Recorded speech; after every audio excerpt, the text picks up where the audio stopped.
Hello. तो आज हम फिर आए हैं आपकी और हमारी बुक गुनाहों का देवता के साथ, जिसको हमने 46 पेज नंबर तक पढ़ लिया था। तो 46 पेज नंबर तक हमने पढ़ा था और हमने ये देखा था कि लखनऊ कॉन्फ्रेंस में जाने की बात डॉक्टर शुक्ला और चंदर के बीच हो रही थी। और डॉक्टर शुक्ला का एक बहुत ही अच्छा चित्रण इसमें किया गया। अगर आपने नहीं देखा है तो आप पिछली सारी वीडियो ज़रूर देखें। तो लखनऊ कॉन्फ्रेंस जब चलने की बात हो रही थी तो वहीं से मैं कैचअप करता हूँ आखिरी लाइनों से कुछ। अच्छा, कार पर चलेंगे या ट्रेन से? ट्रेन से। अच्छा, घड़ी देखते हुए उन्होंने कहा, अब ज़रा मैं काम से चल रहा हूँ, तुम यह चार्ट बना डालो और एक निबंध लिख डालना, पूर्वी ज़िलों में शिशु मृत्यु। प्रांत के स्वास्थ्य विभाग ने एक पुरस्कार घोषित किया है। डॉक्टर शुक्ला चले गए। चंदर ने फिर चार्ट में हाथ लगाया। चंदर के जाने के ज़रा ही देर बाद पापा आए और खाने बैठे। सुधा ने रसोई की रेशमी धोती पहनी और पापा को पंखा झलने बैठ गई। सुधा अपने पापा की सिर चढ़ी दुलारी बिटिया में से थी और इतनी बड़ी हो जाने पर भी वह दुलार दिखाने से बाज नहीं आती थी। फिर आज तो उसने पापा की प्रिय नान खटाई अपने हाथ से बनाई थी। आज तो दुलार दिखाने का उसका हाथ हक था और भली बुरी हर तरह की जिद को मान लेना करना यह पापा की मजबूरी थी। मुश्किल से डॉक्टर साहब ने अभी 2 कौर खाए होंगे कि सुधा ने कहा, नान खटाई खाओ पापा। डॉक्टर शुक्ला ने एक नान खटाई तोड़कर खाते हुए कहा, बहुत अच्छी है। खाते खाते उन्होंने पूछा, सोमवार को कौन दिन है सुधा? सोमवार को कौन दिन है? सोमवार को मंडे है, सुधा ने हंसकर कहा। डॉक्टर शुक्ला भी अपने भूल पर हंस पड़े। अरे देख तो मैं कितना भुलक्कड़ हो गया हूँ। मेरा मतलब था कि सोमवार को कौन तारीख है? 11 तारीख, सुधा बोली। क्यों? कुछ नहीं, 10 को कॉन्फ्रेंस है और 14 को तुम्हारी बुआ आ रही है। बुआ आ रही है और बिनती भी आएगी? हाँ, उसी को तो पहुँचाने आ रही है। विदुषी का केंद्र यही तो है। आहा, अब तो बिनती 3 महीने यही रहेगी। पापा, अब बिनती को यहीं बुला लो, मैं बहुत अकेली रहती हूँ। हाँ, अब तो जून तक यहीं रहेगी, फिर जुलाई में उसकी शादी होगी, डॉक्टर शुक्ला ने कहा। अरे अभी उसकी उम्र ही क्या है? सुधा बोली। क्यों, तेरे बराबर है, अब तेरे लिए भी तेरी बुआ ने लिखा है। नहीं पापा, हम ब्याह नहीं करेंगे, सुधा ने मचलकर कहा। तब? बस हम पढ़ेंगे, एक एफए कर लेंगे, फिर बीए, फिर एमए, फिर रिसर्च, फिर बराबर पढ़ते जाएंगे। फिर एक दिन हम भी तुम्हारे बराबर हो जाएंगे। क्यों पापा? पागल नहीं तो। बातें तो सुनो इनकी। ला 2 नान खटाई और दे। शुक्ला हंसकर बोले। नहीं, पहले तो कबूल दो, तब हम नान खटाई देंगे। बताओ, ब्याह तो नहीं करोगे? सुधा ने 2 नान खटाई हाथ में उठाकर कहा। ला रख। नहीं, पहले बता दो। अच्छा नहीं करेंगे। सुधा ने दोनों नान खटाइयाँ रखकर पंखा झलना शुरू किया। इतने में फिर नान खटाइयाँ खाते हुए डॉक्टर शुक्ला बोले, तेरी सास तुझे देखने आएगी तो यही नान खटाई तुमसे बनवा कर खिलाएंगे। फिर वही बात, सुधा ने पंखा पटक कर कहा। अभी तुम वादा कर चुके हो कि ब्याह नहीं करेंगे। हाँ, ब्याह नहीं करूँगा यह तो कह दिया मैंने, लेकिन तेरा ब्याह नहीं करूँगा यह मैंने कब कहा? हाँ, ये तो फिर झूठ बोल गए तुम, सुधा बोली।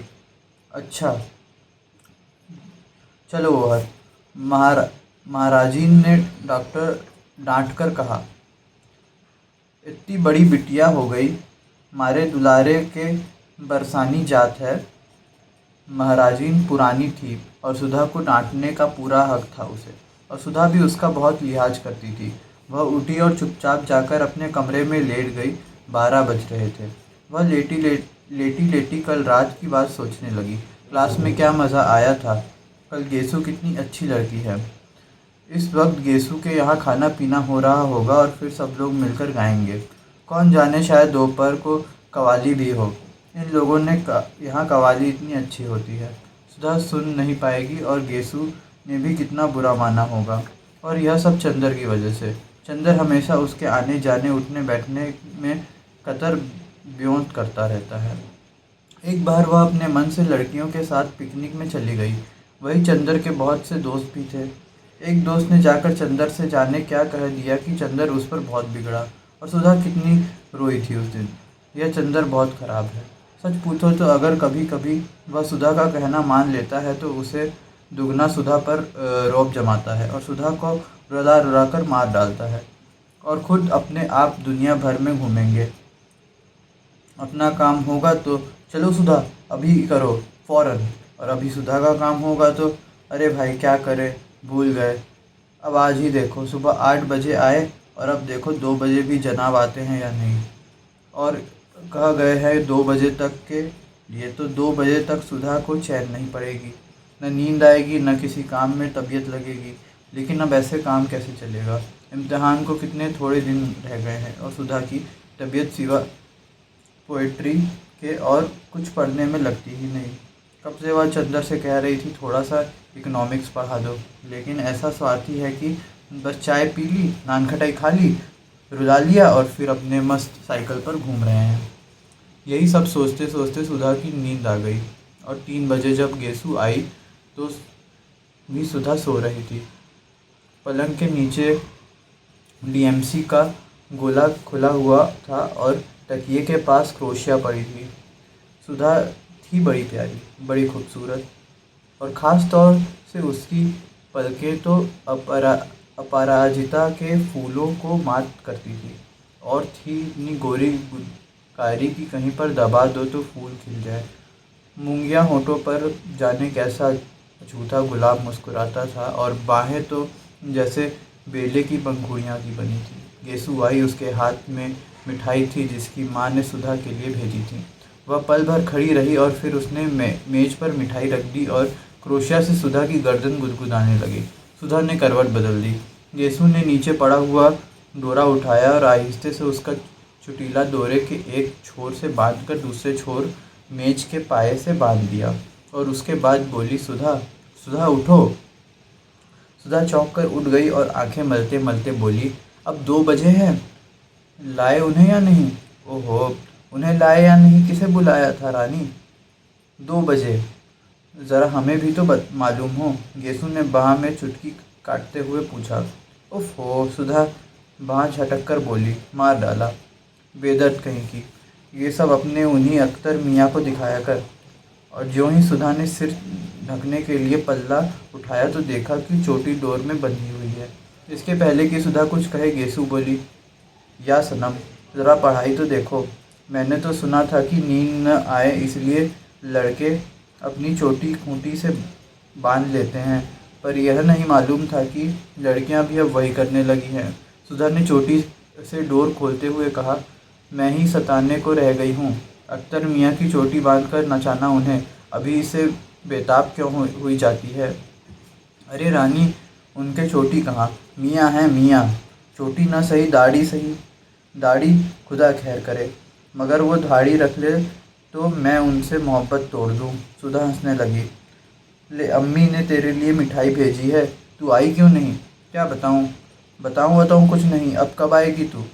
गेसु, सुनो, इसी मंगल नहीं, बृहस्पति को भुआ आ रही है, वो चले जाएंगी तब आऊँगी मैं। अच्छा, अब मैं चलूँ, अभी कामिनी और प्रभा के यहाँ मिठाई पहुँचानी है, गेसु मुड़ते हुए बोली। अरे बैठो भी, सुधा ने गेसु को ओढ़नी पकड़कर उसे खींचकर बिठलाते हुए कहा। अभी आए हो, बैठो, दामन संभाला है। आहा, अब तो तू भी उर्दू शायरी कहने लगी, गेसु ने बैठते हुए कहा। तेरा ही मर्ज लग गया, सुधा ने हंसकर कहा।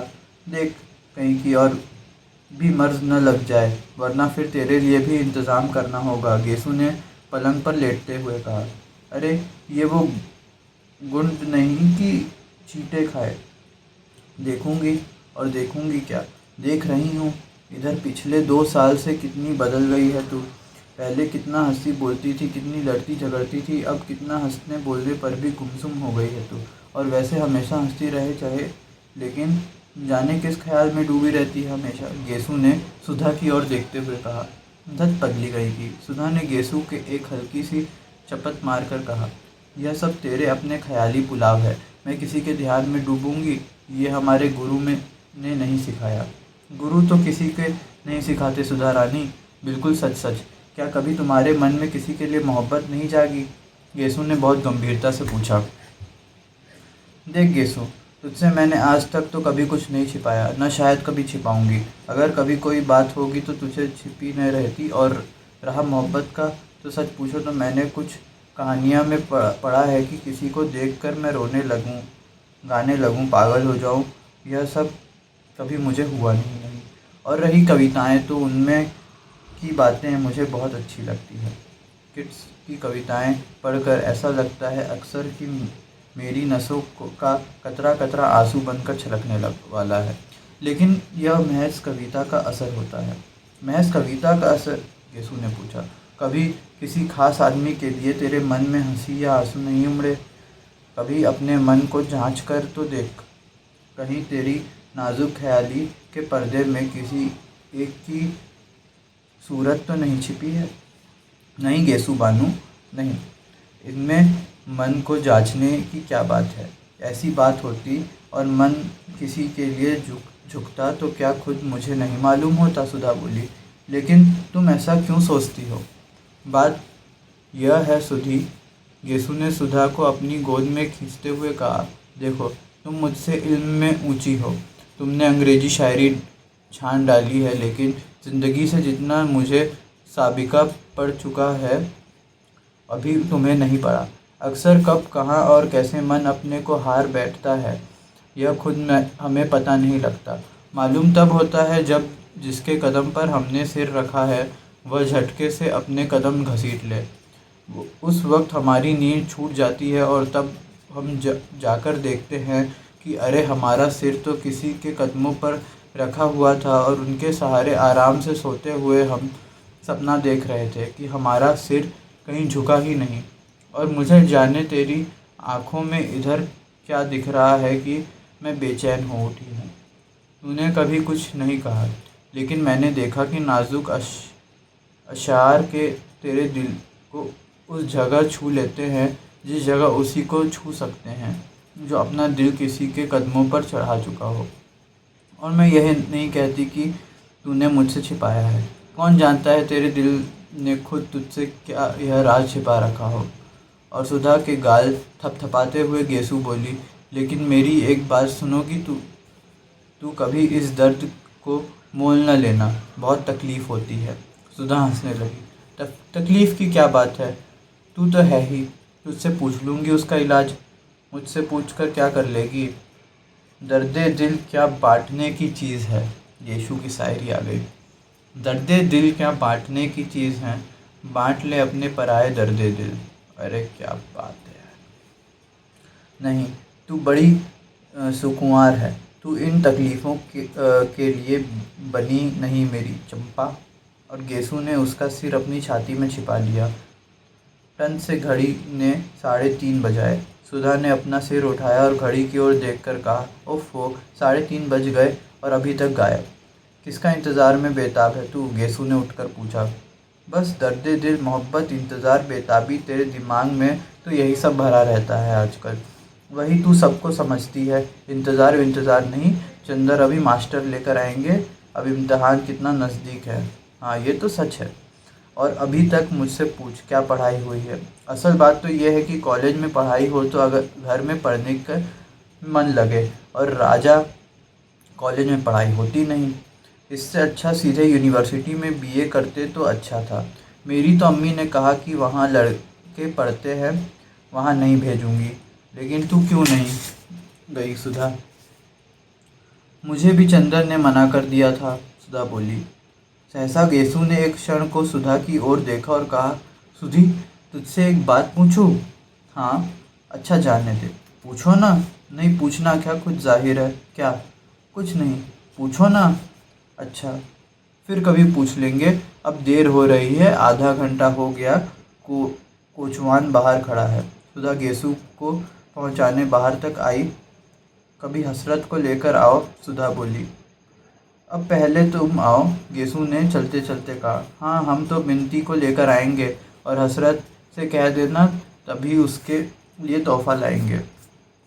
अच्छा सलाम। और गेसु की गाड़ी मुश्किल से फाटक के बाहर गई होगी कि साइकिल पर चंदर आते हुए दिख पड़ा। सुधा ने बहुत गौर से देखा कि उसके साथ कौन है, मगर वह अकेला था। सचमुच झल्ला गई। आखिर लापरवाही की हद होती है। चंदर को दुनिया भर के काम याद रहते हैं, एक सुधा से जाने क्या खार खाए बैठा है कि सुधा का काम कभी नहीं करेगा। इस बात पर सुधा कभी कभी दुखी हो जाती है और घर में किससे वह कहे काम के लिए खुद कभी बाजार नहीं जाती। नतीजा यह होता है कि वह छोटी से छोटी चीज़ के लिए मोहताज होकर बैठी जाती है और काम नौकरों से करवा ली भी ले। पर अब मास्टर तो नौकर से नहीं ढूंढवाया जा सकता। उन उन तो नौकर नहीं पसंद कर सकता। किताबें तो नौकर नहीं ला सकता। और चंदर का यह हाल है। इसी बात पर कभी कभी उसे रुलाई आ जाती है। चंदर ने आकर बरामदे से में साइकिल रखी और सुधा का चेहरा देखते ही वह समझ गया। काहे मुंह बना रहे हो? 5 बजे मास्टर साहब आएंगे तुम्हारे। अभी उन्हीं के यहाँ से आ रहे हैं। बिसरिया को जानती हो, वही आएंगे। और उसके बाद चंदर सीधा स्टडी रूम में पहुंच गया। वहां जाकर देखा तो आराम कुर्सी पर बैठे ही बैठे डॉक्टर शुक्ला सो रहे हैं और है। अतः उसने अपना चार्ट और पेन उठाया और ड्राइंग रूम में आकर चुपचाप काम करने लगा। बड़ा गंभीर था वह। जब इंक घोलने के लिए उसने सुधा से पानी नहीं मांगा और खुद गिलास लाकर आंगन में पानी लेने लगा, तब सुधा समझ गई कि आज दिमाग कुछ बिगड़ा है। वह एकदम तड़प उठी। क्या करे वह? वैसे चाहे चाहे वह चंदर से कितना ही दृढ़ क्यों न हो, पर चंदर गुस्सा रहता था तब सुधा की रूह कांप उठती थी।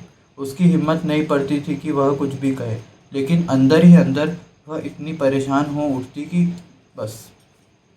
कई बार वह किसी न किसी बहाने से ड्राइंग रूम में आई, कभी गुलदस्ता बदलने, कभी मेज पोज बदलने, कभी अलमारी में कुछ रखने, कभी अलमारी में से कुछ निकालने, लेकिन चंदर अपने चाट में निगाह गड़ाए रहा। उसने सुधा की ओर देखा तक नहीं। सुधा की आंख में आंसू छलक आए और वह चुपचाप अपने कमरे में चली गई और लेट गई। थोड़ी देर वह पड़ी रही। पता नहीं क्यों वह फूट फूट कर रो पड़ी। खूब रोई और फिर मुंह धोकर आकर पढ़ने की कोशिश करने लगी। जब हर अक्षर में उसे चंदर का उदास चेहरा नजर आने लगा तो उसने किताब बंद करके रख दी और ड्राइंग रूम में गई। चंदर ने चार्ट बनाना भी बंद कर दिया था और कुर्सी पर सिर टेके छत की ओर देखता हुआ जाने क्या सोच रहा था। वह जाकर सामने बैठ गई तो चंदर ने चौंक कर सिर उठाया और फिर चार्ट को सामने हिसका लिया। सुधा ने बड़ी हिम्मत करके कहा, चंदर। क्या? बड़े भर्राए गले से चंदर ने बोला। इधर देखो। सुधा ने बहुत दुलार से कहा। क्या है? चंदर ने उधर देखते हुए कहा। अरे सुधा, तुम रो क्यों रही हो? हमारी बात पर नाराज़ हो गए तुम? हम क्या करें, हमारा स्वभाव ही ऐसा हो गया है। पता नहीं क्यों तुम पर इतना गुस्सा आ जाता है। सुधा के गाल पर 2 बड़े बड़े मोती झलक आए। अरे पगली, मालूम होता है तुम्हारा तो दिमाग बहुत जल्दी खराब हो जाएगा। हमने तुमसे कुछ कहा है? कह लेते तो हमें संतोष हो जाता। हमने कभी कहा तुमसे कि तुम कहा मत करो, गुस्सा मत हुआ करो, मगर तुम तो फिर गुस्सा मन ही मन में छिपाने लगते हो। इसी बात पर हमें रुलाई आ जाती है। बड़ी भोली है सुधा। नहीं सुधी, तुम्हारी बात नहीं थी और हम गुस्सा भी नहीं थे। पता नहीं क्यों मन बड़ा भारी सा था। क्या बात है? अगर बता सको तो बताओ, वरना हम कौन हैं तुमसे पूछने वाले। सुधा ने बड़े करुण स्वर से कहा। तो तुम्हारा दिमाग खराब हुआ। हमने कभी तुमसे कोई बात छिपाई? जाओ, अच्छी लड़की की तरह मुंह धो आओ। सुधा उठी और मुंह धोकर आकर बैठी। अब बताओ क्या बात थी? कोई एक बात हो तो बताए। पता नहीं तुम्हारे घर से गए तो एक न एक ऐसी बात होती गई कि मन बड़ा उदास हो गया। आखिर फिर भी कोई बात तो ही होगी। बात यह हुई कि तुम्हारे यहाँ से मैं घर गया खाना खाने। वहाँ देखा चाचा जी आए हुए हैं। उनके साथ एक कोई साहब और है। खैर, बड़ी खुशी हुई। खाना वाना खाकर जब बैठे तो मालूम हुआ कि चाचा जी मेरा ब्याह तय करने के लिए आए हैं और साथ वाले साहब मेरे होने वाले ससुर हैं। जब मैंने इनकार कर दिया तो बहुत बिगड़ कर चले गए और बोले, हम आज से तुम्हारे लिए मर गए और तुम हमारे लिए मर गए। तुम्हारी माता जी कहाँ हैं? प्रतापगढ़ में। लेकिन वो तो सौतेली है और वे तो चाहती ही नहीं कि मैं घर लौटूं। लेकिन चाचा जी ज़रूर आज तक मुझसे कुछ मोहब्बत करते थे। आज वह भी नाराज़ होकर चले गए। सुधा कुछ देर तक सोचती रही, फिर बोली, तो चंदर तुम शादी क्यों क्यों नहीं कर लेते? नहीं सुधा, शादी नहीं करनी है मुझे। मैंने देखा कि जिसकी शादी हुई कोई भी सुखी नहीं हुआ, सभी का भविष्य बिगड़ गया। और क्यों एक तवालत पाली जाए, जाने कैसी लड़की हो क्या हो। तो उसमें क्या, पापा से कहो उस लड़की को जाकर देख लें, हम भी पापा के साथ चल जाएंगे। अच्छी हो तो कर लो ना चंदर, फिर यहीं रहना, हमें अकेला भी नहीं लगेगा। क्यों? नहीं जी, तुम तो समझती नहीं हो, ज़िंदगी निभानी है कि कोई गाय भैंस खरीदना है। चंदर ने हंसकर कहा, आदमी एक दूसरे को समझे बूझे प्यार करे तब ब्याह के भी कोई मायने हो। तो उसी से कर लो जिससे प्यार करते हो। चंदर ने कुछ जवाब नहीं दिया। बोलो, चुप क्यों हो गए? अच्छा, तुम किसी से प्यार किया चंदर? क्यों, बताओ ना। शायद नहीं। बिल्कुल ठीक, हम भी यही सोच रहे थे अभी, सुधा बोली। क्यों ये सोच रही थी? इसलिए कि तुमने किया होता तो तुम हमसे थोड़े ही छिपाते, हमें ज़रूर बताते, और नहीं बताया तो हम समझ गए कि अभी तुमने किसी से प्यार ही नहीं किया। लेकिन तुमने यह पूछा क्यों सुधा? यह बात तुम्हारे मन में उठी कैसे? कुछ नहीं, अभी गेसु आई थी, वह बोली, सुधा तुमने किसी से कभी प्यार किया है? असल में वह अख्तर को प्यार करती है, उससे उसका विवाह होने वाला है। हाँ, तो उससे पूछा कि तूने कभी किसी से प्यार किया है? हमने कहा नहीं। बोली, तू अपने से छिपाती है। तो हम मन ही मन में सोचते रहे कि तुम आओगे तो तुमसे पूछेंगे कि हमने कभी प्यार तो नहीं किया, क्योंकि तुम ही एक हो जिनसे हमारा मन कभी कोई बात नहीं छिपाता। अगर कोई बात छिपाई भी होती हमने तो तुम्हें ज़रूर बता देती। फिर हमने सोचा शायद कभी हमने प्यार किया हो और तुम्हें बताया हो, फिर हम भूल गए हों। अभी उसी दिन देखो, हम पापा की दवाई का नाम भूल गए और तुम्हें याद रहा। शायद हम भूल गए हो और तुम्हें मालूम हो कभी हमें प्यार तो नहीं किया ना। नहीं, हमें तो कभी नहीं बताया, चंदर बोला। तब तो हमने प्यार व्यार किया ही नहीं। गेसु यूं ही गप उड़ा रही थी। सुधा ने संतोष की सांस लेकर कहा, लेकिन बस चाचा जी से के नाराज़ होने पर तुम इतने दुखी हो गए हो जाने दो नाराज़। पापा तो हैं अभी, क्या पापा मोहब्बत नहीं करते तुमसे? सौ क्यों नहीं करते, तुमसे ज़्यादा मुझसे करते हैं, लेकिन उनकी बात से मन तो भारी हो ही गया। उसके बाद गए बिसरिया के यहाँ, बिसरिया ने कुछ बड़ी अच्छी कविताएं सुनाई, और भी मन भारी हो गया, चंदर ने कहा। लो, तब तो चंदर तुम प्यार करते होगे ज़रूर से, सुधा ने हाथ पटक कर कहा। क्यों? गेसु कह रही थी, शायरी पर जो उदास हो जाता है वह ज़रूर मोहब्बत मोहब्बत करता है, सुधा ने कहा। अरे यह पोर्टिको में कौन है? चंदर ने देखा। लो, बिसरिया आ गया। चंदर उसे बुलाने उठा तो सुधा ने कहा, अभी बाहर बिठलाना उन्हें, मैं तब तक कमरा ठीक कर लूँ।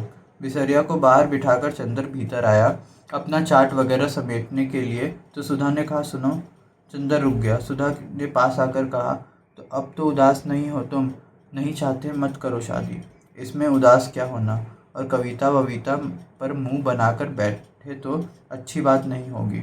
अच्छा, चंदर ने कहा, अच्छा बच्चा नहीं, बताओ, तुम्हें मेरी कसम, उदास मत हुआ करो, फिर हमसे कोई काम नहीं होता।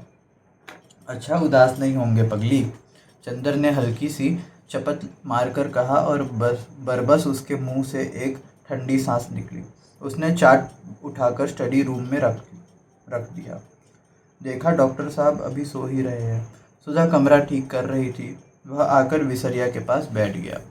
थोड़ी देर में कमरा ठीक करके सुधा आकर कमरे के दरवाजे पर खड़ी हो गई। चंदर ने पूछा, क्यों, सब ठीक है? उसने सिर हिला दिया, कुछ बोली नहीं। यही है आपकी शिष्य, सुश्री सुधा शुक्ला, इस साल बीए फाइनल का इम्तहान देगी। बिसरिया ने बिना आंखें उठाए ही हाथ जोड़ लिया। सुधा ने हाथ जोड़े, फिर बहुत संकुचा सी गई। चंदर उठा और बिसरिया को लाकर उसने अंदर बिठा दिया। बिसरिया के सामने सुधा और उसकी बगल में चंदर। चुप, सभी चुप। अंत में चंदर बोला, लो, तुम्हारे मास्टर साहब आ गए, अब बताओ उन्हें तुम क्या क्या पढ़ना है। सुधा चुप। बिसरिया कभी यह पुस्तक उठलाता, कभी वह। थोड़ी देर बाद वह बोला, आपके क्या विषय है? जी, बड़ी कोशिश से बोलते हुए सुधा ने कहा। हिंदी, इकोनॉमिक्स और गृह विज्ञान। और उसके माथे पर पसीना झलक आया। आपको हिंदी कौन पढ़ाता है?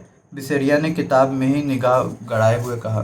सुधा ने चंदर की ओर देखा और मुस्कुराकर फिर मुंह झुका लिया। बोलो ना तुम खुद। ये राजा गर्ल्स कॉलेज में हैं। शायद मिस पावर हिंदी पढ़ाती हैं। पवार हिंदी पढ़ाती सॉरी शायद मिस पवार हिंदी पढ़ाती हैं। चंदर ने कहा। अच्छा, अब आप पढ़ाइए, मैं अपना काम करूं। चंदर उठकर चल दिए। स्टडी रूम में मुश्किल से चंदर दरवाजे तक पहुंचे होंगे कि सुधा ने बिसरिया से कहा। जी, मैं पेन ले आऊं। और लपकती हुई चंदर के पास पहुंची। ए सुनो चंदर। चंदर रुक गया और उसका कुर्ता पकड़कर छोटे बच्चों की तरह मचलते हुए सुधा बोली।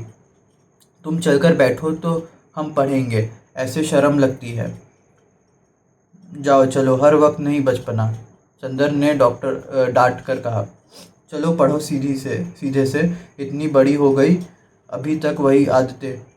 सुधा चुपचाप मुंह लटकाकर खड़ी हो गई और फिर धीरे धीरे पढ़ने लग गई। चंदर स्टडी रूम में जाकर चार्ट बनाने लगा।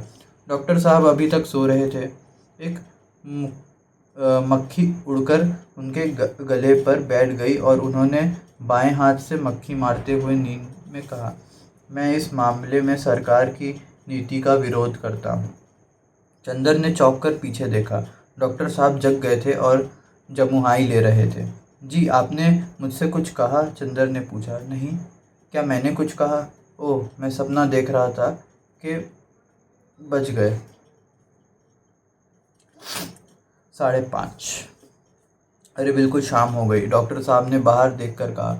अब रहने दो कपूर, आज काफ़ी काम किया है तुमने। चाय मंगवाओ। सुधा कहाँ है?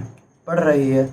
आज से उसके मास्टर साहब आने लगे हैं। अच्छा अच्छा, जाओ उन्हें भी बुला लाओ और चाय भी मंगवा लो। उसे भी बुला लाओ, सुधा को।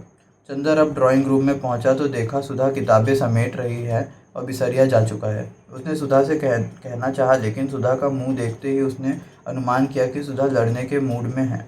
अतः वह स्वयं ही जाकर महाराजीन से कहा आया कि 3 प्याला चाय पढ़ने के कमरे में भेज दें। जब वह लौटने लगा तो खुद सुधा ही उसके रास्ते में खड़ी हो गई और धमकी के स्वर में बोली। अगर कल से साथ नहीं बैठोगे तुम तो हम नहीं पढ़ेंगे। हम साथ नहीं बैठ सकते। चाहे तुम पढ़ो या ना पढ़ो, चंदर ने ठंडे स्वर में कहा और आगे बढ़ा। तो फिर हम नहीं पढ़ेंगे, सुधा ने जोर से कहा।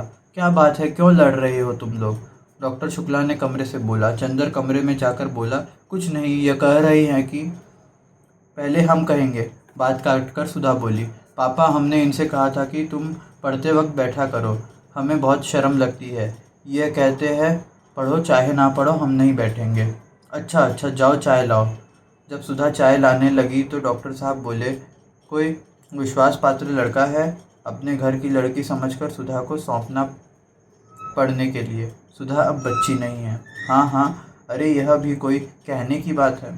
हाँ, वैसे भी अभी तक सुधा तुम्हारी ही गिनहबानी में रही है। तुम खुद ही अपनी जिम्मेवारी समझते हो। लड़का हिंदी में एमए है। हाँ, एमए कर रहा है। अच्छा है, तब तो बिनती आ रही है, उसे भी पढ़ा देगा। सुधा चाय लेकर आ गई थी। पापा, तुम लखनऊ कब जाओगे? शुक्रवार को। क्यों? और ये भी जाएंगे? हाँ। और हम अकेले रहेंगे? क्यों, महाराजीन यहाँ सोएगी और अगले सोमवार को हम लौट आएंगे। डॉक्टर शुक्ला ने चाय का प्याला मुंह में लगाते हुए कहा। एक गमकदे की शाम, मन उदास, तबीयत उचटी सी, सितारों की रोशनी फीकी लग रही थी। मार्च की शुरुआत थी और फिर भी जाने शाम इतनी गर्म थी या सुधा को ही इतनी बेचैनी लग रही थी। पहले वह जाकर सामने के लॉन में बैठी, लेकिन सामने के मौलसीरी के पेड़ में छोटी छोटी गौरों ने मिलकर इतनी ज़ोर से चहचहाना शुरू किया कि उसकी तबीयत घबरा उठी। वह इस वक्त एकांत चाहती थी और सबसे बढ़कर सन्नाटा चाहती थी, जहाँ कोई न बोले, कोई बात न करे, सभी खामोशी में डूब हुए हों। वह उठकर टहलने लगी और जब लगा कि पैरों में ताकत है ही नहीं रही तो फिर लेट गई हरी हरी घास पर। मंगलवार की शाम थी और अभी तक पापा नहीं आए थे। आना तो दूर, पापा या चंदर के हाथ के एक पुर्जे के लिए तरस गई थी। किसी ने यह भी नहीं लिखा कि वे लोग कहाँ रह गए हैं या कब तक आएंगे। किसी को भी सुधा का ख्याल नहीं। शनिवार या इतवार को तो वह हर रोज़ खाना खाते वक्त रोई। चाय पीना तो उसने उसी दिन छोड़ दिया था, और सोमवार को सुबह पापा नहीं आए तो वह इतना फूट कर रोई कि महाराजीन को सिंकती हुई रोटी छोड़कर चूल्हे की आंच निकालकर सुधा को समझाने आना पड़ा। और सुधा की रुलाई देखकर तो महाराजीन के हाथ पांव ढीले हो गए थे। उसकी सारी डांट हवा में हो गई थी और वह सुधा को मुँह ही मुँह देखते रही। कल से कॉलेज भी नहीं गई थी और दोनों दिन इंतज़ार करती रही कि वही दोपहर को पापा न आ जाएं। गेसु से भी 2 दिन से मुलाकात नहीं हुई थी, लेकिन मंगल को दोपहर तक जब कोई खबर न आई तो उसकी घबराहट बेकाबू हो गई। इस वक्त उसने बिसरिया से कोई भी बात नहीं की। आधा घंटा पढ़ने के बाद उसने कहा कि उसके सिर में दर्द हो रहा है, और उसके बाद खूब रोई। उसके बाद उठी, चाय पी, मुंह हाथ धोया और सामने के लॉन में टहलने लगी, और फिर लेट गई हरी भरी घास पर। बड़ी ही उदास शाम थी और क्षितिज की लाली के होठ भी स्याह पड़ गए थे। बादल सांस रोके पड़े थे और खामोश सितारे टिमटिमा रहे थे। बगुलों की धुंधली धुंधली कितारे पर मरती हुई गुजर रही थी। सुधा ने एक लंबी सांस लेकर सोचा कि अगर वह चिड़िया होती तो एक क्षण में उड़कर चली चाहती वहाँ की खबर ले आई। पापा इस वक्त घूमते गए होंगे। चंदर अपने दोस्तों की टोली में बैठा रंगरलियाँ कर रहा होगा। वहाँ भी दोस्त बना ही लिए होंगे उसने। बड़ा बातूनी है चंदर, और बड़ा मीठा स्वभाव का। आज तक किसी से सुधा ने उसकी बुराई नहीं सुनी। सभी उसको प्यार करते थे, यहाँ तक कि महाराजीन, जो सुधा की हमेशा डांटती रहती थी, चंदर को हमेशा पक्ष लेती थी। और सुधा हर एक से पूछ लेती थी कि चंदर के बारे में उसकी क्या राय है। लेकिन सब लोग जितनी चंदर की तारीफ़ करते, वह उतना उससे नहीं समझती थी। आदमी की परख तब होती है जब दिन रात बढ़ते। चंदर उसका ऊन कभी नहीं लाकर देता था। बादामी रंग का रेशम मंगाओ तो केसरिया रंग का ला देता था। इतने नक्शे बनाता रहता था, और सुधा ने हमेशा उससे कहा कि मेज पोश की कोई डिज़ाइन बना दो, तो उसने कभी नहीं बनाई। एक बार सुधा ने बहुत अच्छी वायल कानपुर से मंगाई, और चंदर ने कहा, लाओ यह बहुत अच्छी है, इस पर हम किनारे की डिज़ाइन बना देंगे। तो हमने 59 पेज तक कर लिया। 59 पेज के एंड तक, मतलब 60 पेज का शुरुआत कर ही रहे हैं। तो आज लगभग हमने 15 पेज पढ़े, जो कि पहले से काफ़ी सही है।